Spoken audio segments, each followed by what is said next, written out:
All right, committee of parole is called to order. Today is Thursday, February 16th, 9:41 a.m. My name is Brendan Kelly, I'm the chair. Board meeting, Ms. Bonnie Jackson, Ms. Cheryl Renatza.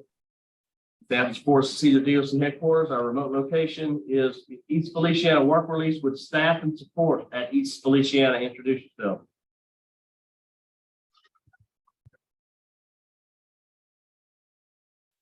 Captain Williams.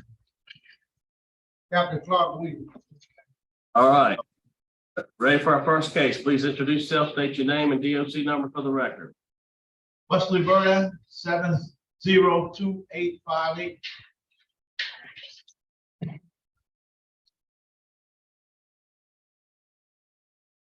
All right, Wesley, you heard the introductions. We're here for a parole interview. We'll ask some questions. You can respond at the end. You can make a statement. We'll take a vote. Do you understand the process? Yes, sir. All right, Wesley Verdin, DOC number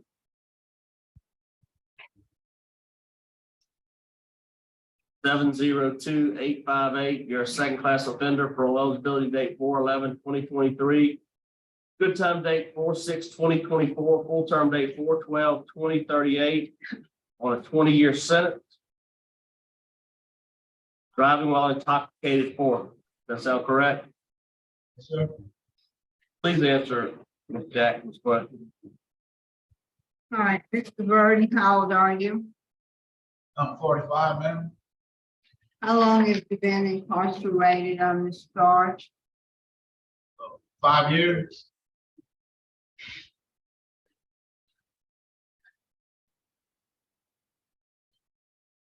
All right, Mr. Verdin, how many times have you been arrested for driving while intoxicated? 4 times. And you have a prior conviction for third offense driving while intoxicated from 2015? Yes, ma'am. And when you were incarcerated in 2015, you completed risk management phases 1 and 2. Is that correct? Yes, ma'am.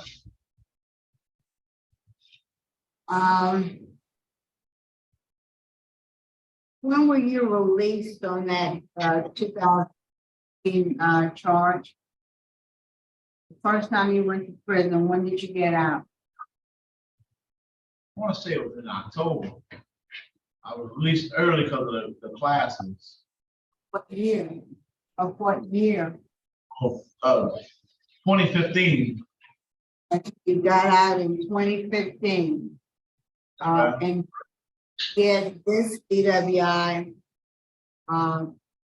in 2017, is that correct? Yes, ma'am. So what did you do while you were out to try to maintain your sobriety? I stayed home more and started working a little more, but I got working out of town and fell into the wrong place at the wrong time. And so, but my incarceration this time was a little longer, so I'm starting to understand my mistakes. My first incarceration would have been a little longer. Yeah. Stop talking. Let me ask you this. Do you think your sobriety is just dependent on staying at home and working? No, that didn't work the last time you were convicted of felony DWI?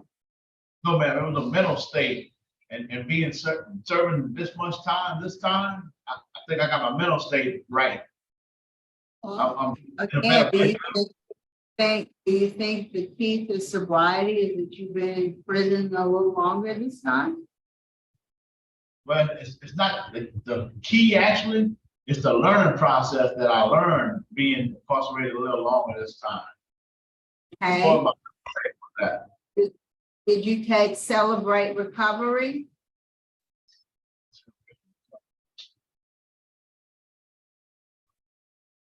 I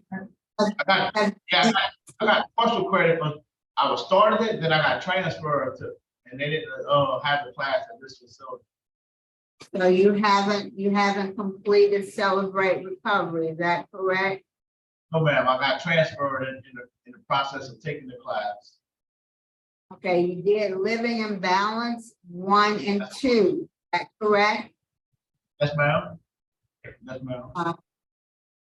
And what did you get out of Living in Balance? That's where I obtained some of my knowledge on the way to drinking and everything. Well, tell me what you learned. On living in balance, Uh-huh. to balance out your life and your problems, and don't turn to abusive drugs and all that, and alcohol to get your mindset in a different place. Learn to cope with everything you're going through, talk to people that you need to talk to. Do you consider yourself an alcoholic? Yes, ma'am. Think you can just have a strong mind and that's going to keep you from going back to drinking? I feel that a strong mind will help you and a good support system on people to go to. Okay, well, with that support system involved, So family and friends. okay. Anything else? And learning your triggers, what'll trigger you to go drink. And what are your triggers? My trigger was actually relationships with certain women. How is that trigger? Excuse me, I didn't hear that last. How was relationship to trigger for you? On bad breakups and just cheating, feeling like I wasn't worth enough and for that right woman, but really she was the bad seed in the life. And what if you get in another bad relationship?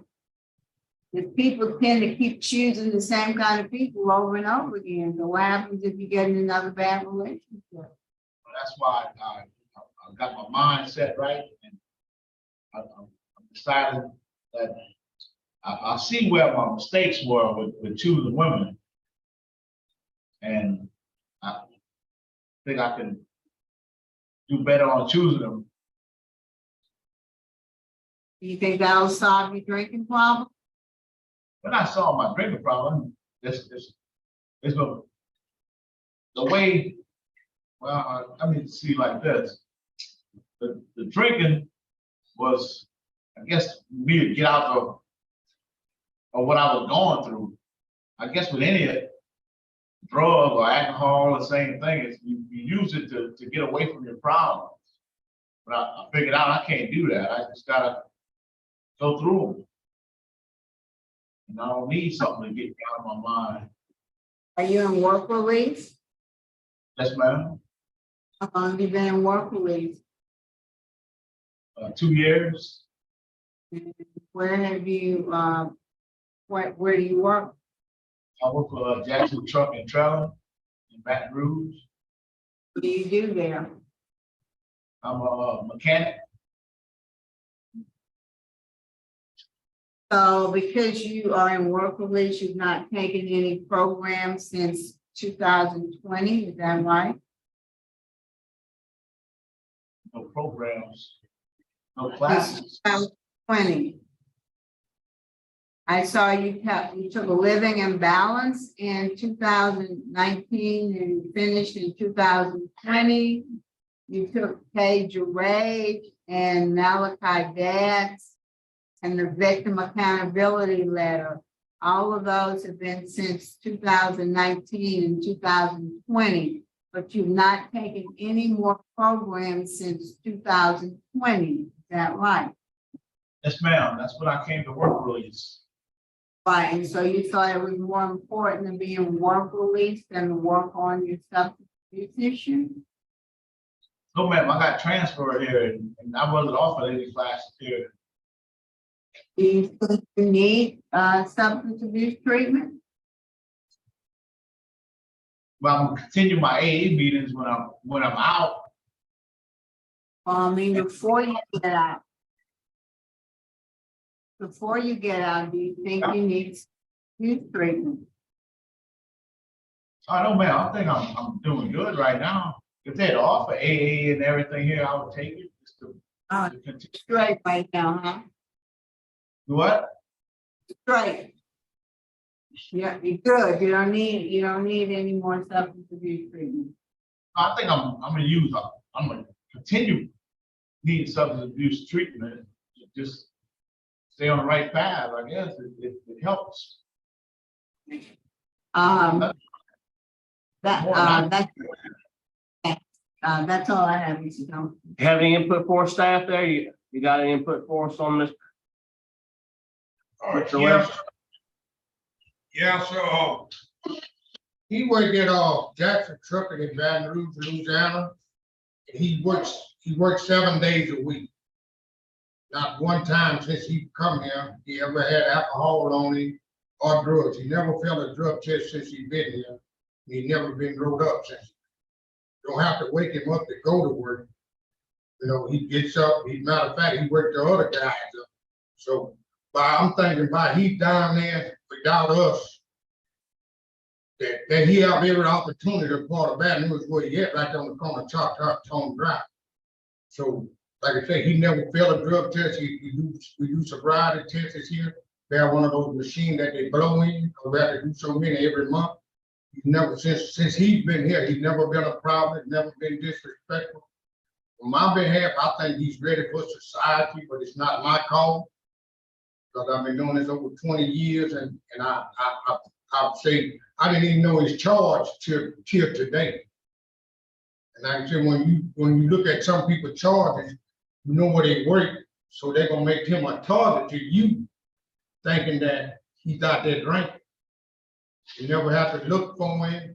You know, when I said safe, you know, he's been a model inmate to me. All right, thank you, sir. Thank you. All right, would you like to make a final statement, Mr. Verdin? I just like to say I'm ready to go back out there and get my life back together. I lost everything for a hurricane, for my house and everything. I'm gonna move back with my mom when I get out, help her rebuild my house. A couple other things. I got a lot going on out there in the world. I appreciate it. All right, thank you. Panel prepared to vote. Ms. Jackson? Mr. Verdin, I'm glad to see that you are making some progress, that you're doing well and workfully.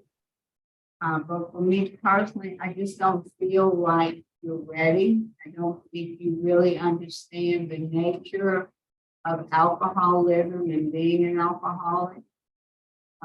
You know, this is your second time serving a DOC sentence, driving while intoxicated. And you didn't learn anything the first time, or your first incarceration didn't have an impact on you. And I just don't see that you've taken the kind of programs that you need to take. You put your emphasis in the wrong place. You put your emphasis in being workfully, but not in getting yourself in a situation where you're not going to come back. You know, DWI is always so scary, because at any time somebody can get behind the wheel of a car impaired and somebody else will lose their life. Now, I would have liked to have seen you put in a little bit more effort for coming to terms with the drinking. When we talked about the plan for sobriety, and basically being with family, working, and if I need to go to AA meetings, don't really have an understanding that for the rest of your life, you're going to have to be on guard, regardless of what your relationship situations are, and can avoid stressful situations, and you just aren't ready yet. So my vote today is to deny.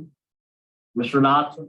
Mr. Wesley, I do agree with Mr. Jackson. My vote today is to deny based on your history of the DWIs. I believe too that you do lack of understanding about your addiction, and you don't really have a sobriety.